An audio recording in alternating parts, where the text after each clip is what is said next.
especialmente tu pareja, porque el tema de las finanzas personales afecta, e insisto, es un generador de conflictos al interior, especialmente en las parejas, y muchas veces se produce el quiebre, se produce la separación, se produce un divorcio derivado específicamente de temas económicos. Y también me ha pasado, no es como consejero matrimonial, pero me pasó también un par de veces que una vez solucionado el tema de las deudas, la verdad es que ese divorcio que querían hacer después se arrepienten, y es verdad que genera ese efecto. Entonces, aquí el llamado es a que hablemos de estos temas.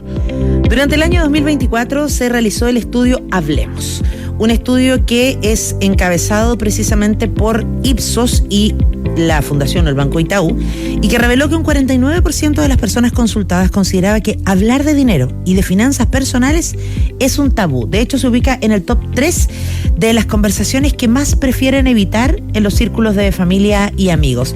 Porque claro, culturalmente desde chiquititos nos dijeron que era mala educación hablar de plata.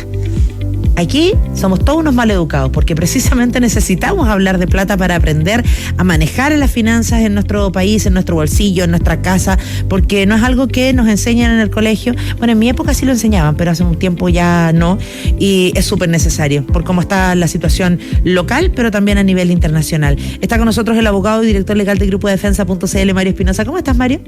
Hola, Sandra, todo muy bien, ¿y tú cómo estás? Bien, ¿a ti te enseñaban finanzas en el colegio? Me enseñaron un poquito de finanzas y también educación cívica, así es que en mi tiempo también nos pasaron lo que eran los cheques, el pagaré, el interés, cómo se llenaban los cheques. Bueno, en ese tiempo servían los cheques. Probablemente el gran medio de pago que existía junto con el efectivo. Claro, pero enseñaban de las libretas de ahorro también, por ejemplo. También, efectivamente, y tú tienes mucha razón, y bueno, este informe, este estudio que se llama Hablemos, da cuenta de algo que también hemos conversado acá, que cuesta hablar de finanzas personales y hablar de plata al interior de la familia porque es un generador de conflictos al final del día.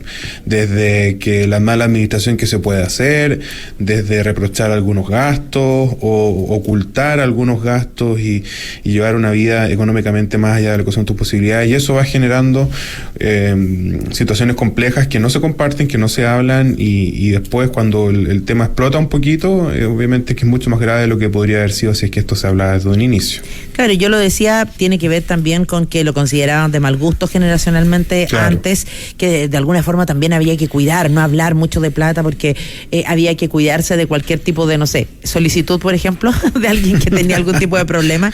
Pero también un punto importante es el que tú mencionas, la falta de educación financiera, y hoy por hoy yo diría que es fundamental manejar por lo menos ciertos conceptos, ciertas herramientas, porque nos permite incluso ejercer derechos. Claro, lo que pasa es que está bien, ¿no? Quizás es mala educación hablar de plata o preguntar de plata a personas con lo cual no existe una confianza, no existe alguna relación más cercana, porque claro, no andar preguntando a la gente cuánto gana, ¿no? Sobre tu trabajo, pero a nivel de familia más íntima, por así decirlo, que tu pareja, tus hijos, especialmente tu pareja, es importante, ¿no? Porque el tema de las finanzas personales afecta y produce efectos en toda la familia, e insisto, es un generador de conflictos al interior, especialmente en las parejas, y muchas veces se produce el quiebre, se produce la separación, se produce un divorcio derivado específicamente de temas económicos, el tema de las deudas. A mí me ha tocado de verdad atender a muchísimas parejas que vienen y donde, entre otras cosas, la causa del divorcio no es que una infidelidad o que malos tratos o que se acabó el amor. No, muchas veces la causa fue el tema de las deudas. Y también me ha pasado, no es como consejero matrimonial, pero me pasó también un par de veces que una vez solucionado el tema de las deudas, la verdad es que ese divorcio que querían hacer después se arrepienten, y es verdad que genera ese efecto. Entonces, aquí el llamado es a que hablemos de estos temas. Yo estoy muy de acuerdo, es un tema que es muy tabú, que es muy personal, que implica reconocer errores, que implica reconocer fracasos, que implica afectar el estilo o calidad de vida de la familia, pero créanme que esa calidad de vida se va a perjudicar mucho más si es que nosotros dejamos escalar este problema. Lo más probable es que no pases piola con este problema. Sí. Esto no se va a saber en algún momento, ya sea porque te empiezan a llamar mucho para cobrarte, te llegan correos o eventualmente te llega alguna notificación de una demanda. Entonces, preguntémonos, ¿qué es mejor? A tu pareja, ¿qué es mejor que cómo se entere? Sí. Se entere antes, buscando una solución, planteando el problema, que además demuestra es una demostración de confianza hacia esa persona. Claro. ¿Ya? O que se entere porque estaba en la casa y llegó la notificación de algo que no tenía idea. Eso va a ser mucho peor. Entonces es muy bueno hablar esto a nivel de familia, porque además esto las soluciones exigen un esfuerzo colaborativo entre todos los miembros de la familia, porque es un tema no personal, si bien la deuda es personal, irradia sus efectos hacia toda la familia. Bueno, y de hecho, ya que mencionas a la familia, en más de alguna ocasión que hemos tenido algún psicólogo o psicóloga acompañándonos, sí. Y ustedes, de acuerdo a su experiencia también, Mario, dan cuenta de que incluso es necesario, obviamente, con ciertos parámetros y en cierto contexto, pero transparentarle las situaciones a los niños y niñas, ¿no? Para que aprendan a cuidar el dinero, para que aprendan a ahorrar, para que tengan conciencia además de lo que pueden tener y lo que no pueden tener y lo que cuesta la plata, como se dice, ¿no? Exactamente, yo creo que es muy bueno y efectivamente así lo han confirmado nuestros amigos psicólogos y también lo hemos visto en algunos informes y estudios, que es bueno que se empiece a hablar de plata con las niñas y niños desde muy pequeños, que hay que tenerle fe que van a entender, por supuesto, explicándolo de una manera educativa, de una manera simple, de una manera sencilla, acorde a su edad, entregándole ya algunas herramientas financieras para que empiecen a administrarlas de alguna forma, corregir cuando lo hacen mal. Entonces este tema, por ejemplo, de las mesadas, de que ellos puedan administrar sus dineros de una manera ya responsable, austera desde chiquitito, y generando hábitos financieros desde chiquitito, va a ser muy bueno después para su vida, primero adolescente y después adulta, porque mientras antes empiecen a adquirir esos hábitos, es mucho mejor. Y obviamente tienen que ver el ejemplo también, si yo predico la austeridad a nivel familiar y le digo a mis hijos, mire, la mesada tienen que distribuirla de esta forma, le enseño, y después yo el fin de semana vamos al mall y me traigo 20 bolsas, no. Por supuesto que no es la forma, sino que tiene que ser muy coherente lo que yo digo con lo que yo hago, pero sí, es muy importante que compartamos este tipo de experiencias, este tipo de enseñanzas, este tipo de información con nuestros hijos, por muy pequeños que sean, adecuadas por supuesto a la edad y al nivel de educación en el que ellos están hoy día, pero sí empezar a transmitir esa experiencia y la importancia de lo que es un manejo adecuado de las finanzas. Bueno, ¿lo tendrá tan clara la gente en la calle, eso de saber manejar las finanzas, de cuidar el bolsillo, incluso de cómo enfrentar el sobreendeudamiento, el endeudamiento en general? Vamos a escuchar lo que nos dijeron esta tarde de día lunes. Llevar un orden de cuánto los gastos que va a tener al mes y cuidar el bolsillo y no gastar de más. Y así ahorrando uno después se puede cuidar de cuando le falta dinero y tiene como algo guardado. Como toda ama de casa, con una muy buena administración. En el sentido de que, por decir, no sé, pues viendo el salario, yo soy madre soltera, tengo a mi hijo de 14 años, donde siempre le doy prioridad, obviamente, la educación, la vivienda y lo básico. Pero de endeudamiento, jamás. No me gusta la deuda. No me gusta deber a nadie, más que solamente el alquiler que tengo que pagarle al dueño de casa, nada más. Sí, soy ordenado, tengo deudas, algunas tuve que repactarlas. Tuve que repactar créditos bancarios grandes, los pagué. Logré sí educarme financieramente para no sobreendeudarme y mantener los números azules. ¿En qué sentido? En no gastar más de lo que gano. Ya, mira, la gente por lo menos está preocupando de lo que decía la última persona y no gastar más de lo que gana, pero el problema es que no siempre se puede, por más que uno le ponga ganas. Al primero me gusta lo que nos dijeron nuestros auditores. Yo creo que demuestra tener una claridad y estar muy conscientes de la importancia que significa ser ordenado desde el punto de vista financiero. Ya, eso. Ahora, claro, del dicho al hecho hay harto trecho, ¿verdad? Una cosa es lo que yo diga y otra cosa es lo que yo haga después. Y es más importante las cosas que uno hace que las cosas que dice.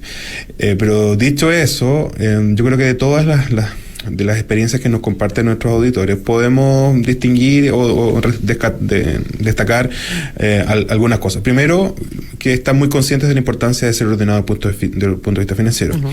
Segundo, que es muy importante que el endeudamiento tiene que estar contenido y mantenido a raya, como se dice, ¿ya? Donde básicamente al final del día yo no deba más de lo que puedo pagar, ¿ya? No está bien esta aversión a la deuda que la auditora ahí decía que no quiero endeudarme, porque uno nunca sabe las necesidades. Claro, quizás también tuvo alguna mala experiencia y se entiende, sí. Pero uno nunca sabe lo que puede ocurrir y nosotros jamás hemos satanizado el crédito. O sea, es una herramienta que sirve y nos puede servir para mejorar nuestra calidad de vida, para poder adquirir bienes que de otra manera no pudiera, para poder también progresar, para poder invertir en un negocio. O sea, hay distintas alternativas para que el crédito es muy importante. Si el tema es estar muy claros en cuáles son los límites a los cuales dentro de los cuales yo me puedo endeudar, ¿ya? Y por lo mismo siempre hemos hablado acá de que yo no puedo endeudar más del 25% de mi ingreso. Es como el límite, ojalá menos que eso. Y por otro lado también darle la importancia que tiene al ahorro. O sea, unas finanzas, por así decirlo, ideales, unas finanzas sanas, no es aquella en que tú resultas con números azules, o que quedas empatado, sino es aquella que te permite ahorrar. Ya, esa es nuestra meta, esa debería ser nuestra meta, ese debería ser nuestro objetivo, que tengamos una organización de nuestras finanzas personales cuidando el bolsillo de tal manera que nos permita ahorrar el 10% de mi ingreso. Ya, a eso yo debería apuntar. Otra cosa distinta es que eso se pueda lograr. Ahora, eso es un esfuerzo, muchas veces implica decisiones complejas, implica decisiones difíciles, implica de modificar el lugar donde yo vivo, quizás eventualmente en casos más graves cambiar de colegio a nuestros hijos. También puede ser, por ejemplo, buscar otras alternativas laborales, buscar ideas de negocio que me permitan hacer un emprendimiento. O sea, esa meta exige, por supuesto, sacrificios y decisiones a veces complejas, pero es a eso a lo que nosotros debiéramos apuntar, porque de otra forma, si estamos siempre en el límite, cualquier contingencia que ocurra, y vaya que ocurren siempre contingencias, me va a modificar mi nivel de endeudamiento, y de un endeudamiento sano o sostenible podemos pasar a uno que es riesgoso, y es ahí donde empezamos a ingresar a un círculo que es bastante vicioso, que es como una espiral de deuda, porque como yo estaba en el límite, estaba empatado, me endeudé, entonces ya estoy en rojo, ese déficit lo cubro siempre con más deuda, no con más ingresos, sí. Siempre es con más deuda, y ahí empezamos una espiral de deuda que es complicado salirse. Entonces ese es el llamado, en definitiva, de estar muy lúcidos en los límites de endeudamiento y siempre apuntar a una capacidad de ahorro de alguna manera. Está con nosotros el abogado y director legal de Grupo Defensa.cl, Mario Espinosa. María, a propósito de que hablábamos de que era un tema que no se hablaba mucho, pero que hoy día había que ponerlo sobre la mesa y que hay que tener ciertas precauciones, aquí Alicia nos dice, ¿cuáles son los principales errores que cometemos entonces, además de quedarnos callados y no hablar? Mira, junto con eso, yo diría que uno de los principales errores es hacernos los locos, hacer como que el problema no existe. Yo creo que esto de evadir no es una buena, nunca es una buena recomendación, en ninguna circunstancia.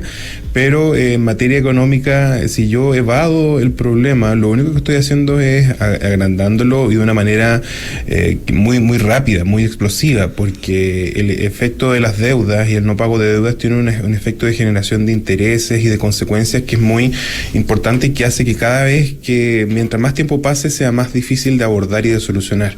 Entonces, esto de hacernos los locos y de evadir el problema creo que es un gran pecado, por así decirlo.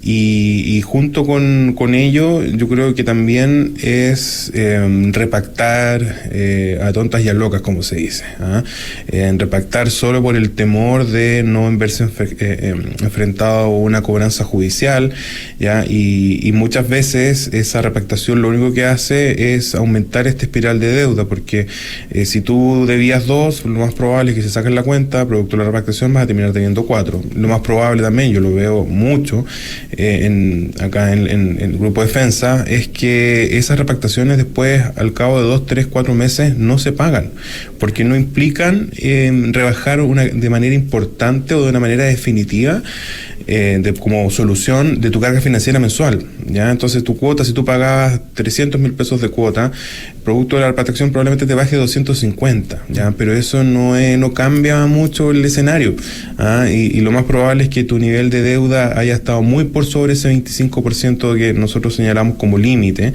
y producto de la repatriación, si antes tenías un 60%, quizás va a bajar a un 55%, a un 50%, y eso todavía es muy alto, ¿ya? Entonces, evadir, repactar a ciegas sin medir las consecuencias y tomar malas decisiones, yo creo que son aspectos que juegan muy en contra para buscar una solución después a tu problema de sobreendeudamiento. Sí, y yo sumaría no pedir ayuda, porque a veces uno quiere solucionar también, todo solo y pasa desde no hablarlo con alguien de la familia, la pareja, como lo decías tú al principio, Mario, o no pedir, cuando ya es un tema más delicado, una orientación de algún especialista, ¿no? Sí, totalmente, porque además muchas de las soluciones requieren la asesoría, ¿ya? Claro, quizás hay algunas soluciones donde tú estás recién pasando este límite del endeudamiento saludable, quizás haciendo algunos ajustes de tu presupuesto familiar personal, probablemente puedas salir, pero cuando ya estás moroso, cuando ya te están llamando para cobrarte, cuando ya has repactado un par de veces, cuando ya estás demandado, ahí la verdad es que no, lamentablemente, mira, no solo por un tema de capacidad de conocimiento, sino incluso por una restricción legal. Hay procedimientos que son judiciales que requieren la asesoría de un abogado, entonces solo no vas a poder, y es ahí donde hay que buscar una asesoría y una representación y una ayuda especialista, porque efectivamente aún en ese estado del problema vas a poder acceder a una solución. Nos escribe Andrea también esta tarde a través del +569-85-21-23-60 y nos dice: ustedes recién hablaban de que el endeudamiento no hay que demonizarlo. ¿Existe entonces un buen endeudamiento acaso? Yo diría que sí. El endeudamiento siempre es bueno en la medida que nos mantengamos en estos márgenes de endeudamiento sano, ¿ya? ¿Qué te va a permitir el endeudamiento? Por ejemplo, como capital de trabajo para iniciar un emprendimiento, por ejemplo, para agregarle plusvalía a tu casa, por ejemplo, para adquirir una vivienda, por ejemplo, para realizar algún tratamiento médico o algún tratamiento que exija cierto desembolso que también te va a cambiar y te va a mejorar tu calidad de vida. O sea, ahora, si te vas a endeudar para irte de vacaciones y vas a pagar 4 años en las vacaciones, no, eso es un mal endeudamiento. Si tú te vas a endeudar para comprar las mercaderías de fin de mes y de cada mes, y el próximo mes vas de nuevo a volver a endeudarte y todo este tiempo vas a estar pagando cuotas relativas a mercadería, no es un buen endeudamiento. Entonces, por supuesto que existe un endeudamiento bueno. Ahora, las condiciones de cómo te endeudas también determina de si es bueno o malo. O sea, por ejemplo, ¿sabes qué? Voy a tomar un crédito para hacer unas ampliaciones a la casa y eso además me va a generar plusvalía. Entonces, en el papel eso es un endeudamiento bueno. Ahora, habrá que ver, por supuesto, si las condiciones de ese crédito son buenas o no. Hoy día las tasas de interés han bajado un poco, siguen altas en comparación a periodos prepandemia. Probablemente nunca lleguemos a esos niveles porque están demasiado bajas, históricamente bajas, pero si tú tomas un crédito para ampliar tu casa, pero la cuota te va a hacer sobrepasar tu capacidad de pago, evidentemente que es un endeudamiento de mala calidad. Entonces hay que conjugar dos cosas: uno, la finalidad del crédito, para qué lo pido, uno, y dos, las condiciones de ese crédito. Perfecto. Aquí nos escribe Pía también y nos dice: tengo varias deudas pequeñas, pero son muchas y en distintos lugares, o sea, como dicen ustedes, con distintos acreedores. ¿Será momento de pedir y ver si tengo la opción de un crédito mayor en un banco y pagar todo y quedarme con una sola deuda, o eso no es recomendable y lo importante es tener todo al día? Mira, ahí yo haría una distinción, ¿ya?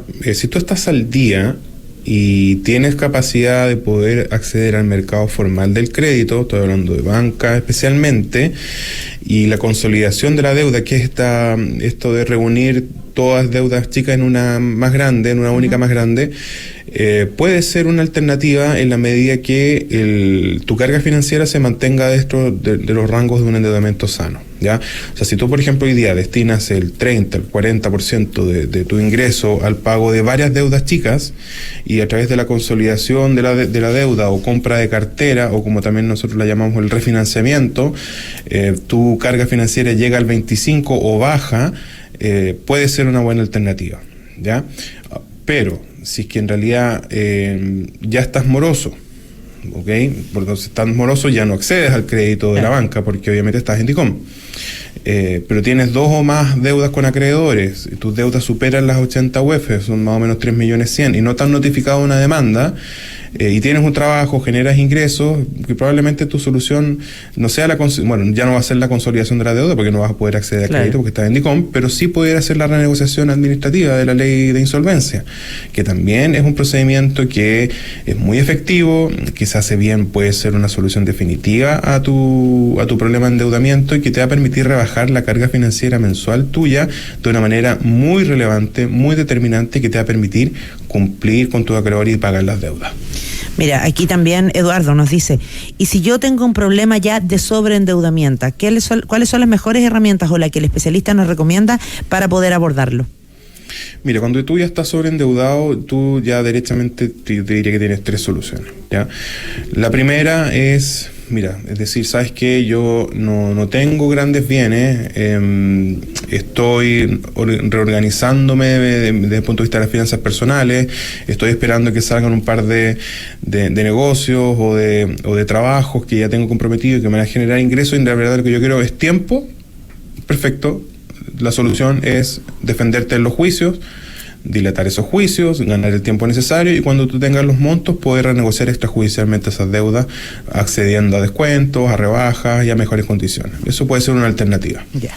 Una segunda alternativa es la que yo decía recién, que si tú tienes deudas con 2 o más acreedores atrasadas en 90 días, que el total de tus deudas sume 80 UF, es decir, un poquito más de 3.100.000 pesos, si no te han notificado una demanda, tienes ingresos demostrables y no eres persona natural de primera categoría el impuesto a la renta, o sea que no trabajas, no realizas actividades comerciales con tu RUT, o persona natural con giro, como también se llama coloquialmente, podrías acceder a la renegociación administrativa de la ley de insolvencia, que es este procedimiento que se realiza ante la superintendencia para que negocies con tus acreedores mejores condiciones y puedas pagar tus créditos. Y la tercera opción, si es que ya tu nivel de insolvencia es irremontable, por así decirlo, es insuperable, yo no lo puedo solucionar solo, no tengo capacidad de pago, mi relación entre activos y deuda es totalmente asimétrica y tengo muchísimas más deudas que bienes, no tengo bienes de gran valor, no tengo una casa, no tengo un terreno, no tengo un vehículo, sino que tengo las cosas que cualquier persona normal podría tener. Ahí la verdad que tu solución podría ser perfectamente la quiebra o liquidación, como se llama hoy día, y que es una solución que implica un sacrificio patrimonial, porque tú tienes que entregar las cosas de las que eres dueño, todas las cosas de las que eres dueño, pero con una finalidad superior, que es la extinción total de las deudas. O sea, tú, al término del procedimiento terminas sin deuda, 1, y 2, sin DICOM, se borra el DICOM. Entonces también es una alternativa que es muy atractiva para aquellas personas que no tienen realmente una capacidad de pago, no tienen gran patrimonio y que la verdad están en una situación, esto es lo más determinante, que están en una situación de insolvencia que no van a poder salir, y por lo tanto necesitan una solución que es como un quiebre, es como es un partir de cero básicamente, sí. Es como un reseteo de tus deudas y poder partir de cero, y ahí está la liquidación como una solución que es muy efectiva desde ese punto de vista. Mira, muy cortito para despedirnos, Jimena nos dice, en estas vacaciones de invierno he estado bien apretada la cosa, así que he tenido igual que endeudarme un poquito. ¿Qué puedo hacer para que no me pase lo mismo en septiembre o en el verano? Primero, entendemos que las vacaciones de invierno a veces queremos compensar la falta de tiempo con los niños para incurrir en algunos gastos y también ahí es un momento de aumento de los gastos. Primero, austeridad, ¿ya? Yo creo que siempre hay actividades en todos los municipios del país que son gratuitas y que pueden ser entretenidas y atractivas para los niños. Muchas veces nosotros pensamos que ellos están más interesados en las cosas materiales que en el tiempo que le podamos dedicar. Yo creo que también ahí hay un tema de conversación a nivel familiar. Ahora, si derechamente tenemos que recurrir a crédito, yo recomendaría en lo ideal es que me endeude hasta el límite de mi capacidad de pago financiero, es decir, que no me endeude en cuotas, sino que haga el pago, y ahí yo puedo, entre comillas, disculpa la palabra, pero como que puedo bicicletear o postergar el pago un mes. ¿Ah? Claro. Hago la compra hoy y viene el estado de cuenta, facturación del mes siguiente, entonces ahí ya gané un mes donde yo puedo reorganizar mi finanza y poder pagar, porque es que si yo lo compro en cuotas, aunque sea sin intereses, puedo estar pagando 3 meses o 6 meses según la oferta que yo tenga con mi banco, con la casa comercial, algo que ocupé hoy y que se extinguió hoy, como puede ser, por ejemplo, una ida al cine, como puede ser, por ejemplo, la ida a algún parque o alguna actividad que requiera desembolsos importantes, y voy a estar pagando varios meses. Entonces, yo no lo veo como algo recomendable, porque precisamente como dice Pía, septiembre está en 2 meses y medio más, o 3 meses más, ¿ya? Entonces no es algo que sea tan recomendable. En el mejor de los casos, pero en el peor de los casos te diría 3 cuotas precio contado y pagar el total del estado de cuenta, para que en el fondo en septiembre ya no tengas que pagar una cuota de algo que gastaste hoy día en junio o julio. Y si puede ahorrar un poquito, bienvenido sea. Mario Espinosa, abogado y director legal de Grupo Defensa.cl, muchas gracias por estar con nosotros. No, gracias a ti, Sandra, que estés muy bien.